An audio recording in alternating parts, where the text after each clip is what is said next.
সবাইকে সবুজপ্রেমী সুজয় ইউটিউব চ্যানেলে স্বাগত। আশা করি আপনারা ভালো আছেন ও আপনাদের গাছপালাও খুব ভালো আছে। 4-5 দিন টানা বৃষ্টির কারণে কোনো রকম ভিডিও ইউটিউবে দিতে পারিনি।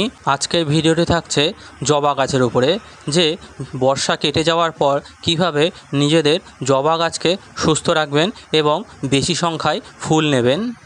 প্রত্যেকটি ডালে কিন্তু এমনই কুড়িতে ভরে থাকবে, আর নতুন ডাল বেরোলেই কুড়ি সমেত বেরোবে।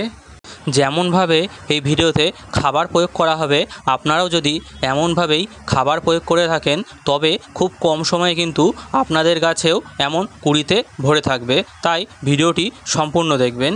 প্রচণ্ড বৃষ্টির কারণে আমাদের জবা গাছের শিকড়ে অনেক রকম সমস্যা দেখা দেয়, যেমন শিকড় পচে যাওয়া বা ডাল পচে মারা যাওয়া।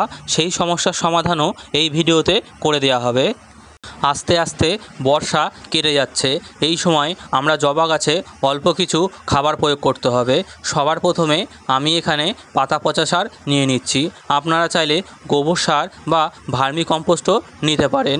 গাছে যখন খাবার প্রয়োগ করা হবে সেই খাবার কোনো কম্পোস্ট সারের মাধ্যমে দিলে গাছ খুব জলদি সেটি গ্রহণ করতে পারে। তাই যখনই কোনো সার প্রয়োগ করবেন সঙ্গে একটি কম্পোস্ট সার অবশ্যই ব্যবহার করবেন। এরপর আমরা এখানে মাইক্রোনিউট্রিয়েন্ট হিসেবে জিআর দানা ব্যবহার করছি।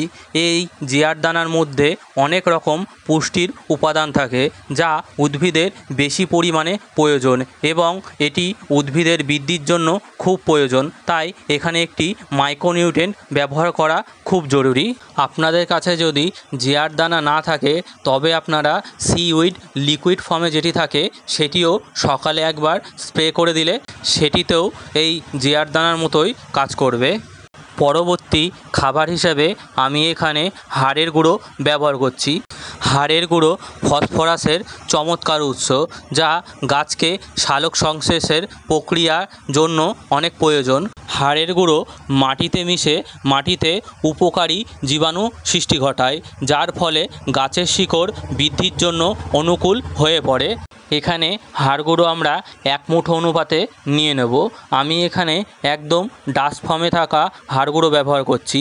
এটি মাটিতে খুব জলদি মিশে যায় এবং এতে কোনো ফাঙ্গাস লাগারও ভয় থাকে না।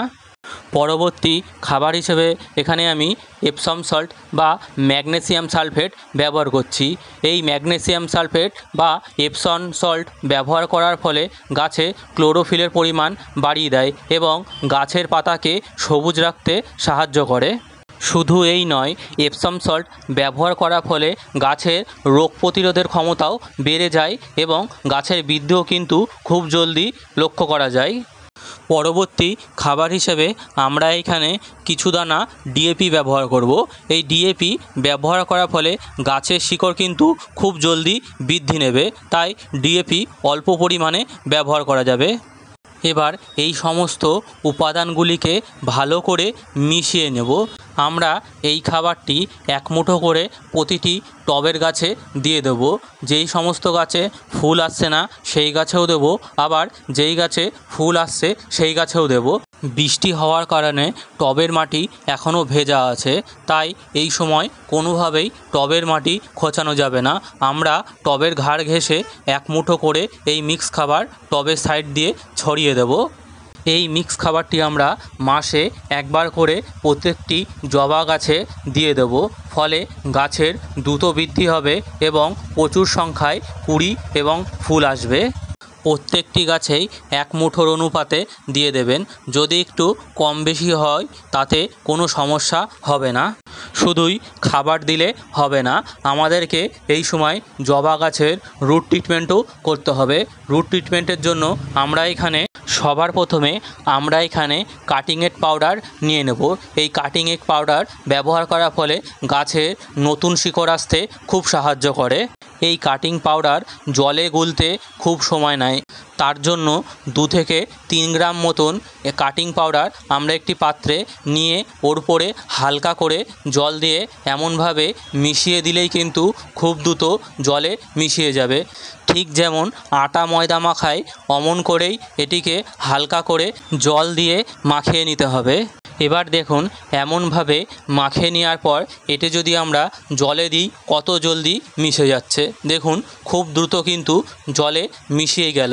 আমরা এটা 1 লিটার জলে 2 থেকে 3 গ্রাম ব্যবহার করতে পারি।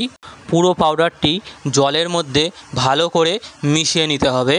এরপর আমরা এর মধ্যে 2 থেকে 3 গ্রাম হিউমিক অ্যাসিডও মিশিয়ে নেব। এই হিউমিক অ্যাসিড ব্যবহার করার ফলে গাছের শিকড়ের পুষ্টিমূলক খাদ্য গ্রহণ করতে খুব সুবিধা হয়। এই হিউমিক অ্যাসিড তাই ব্যবহার করা খুব জরুরি রুট ট্রিটমেন্টের জন্য।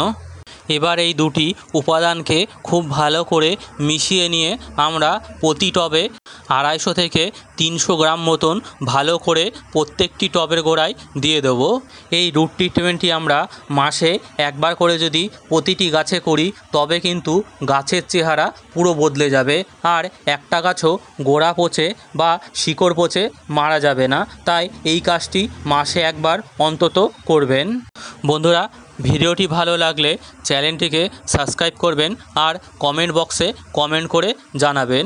আগামী দিনে আরও ভালো ভালো ভিডিও এই চ্যানেলের উপরে আসবে।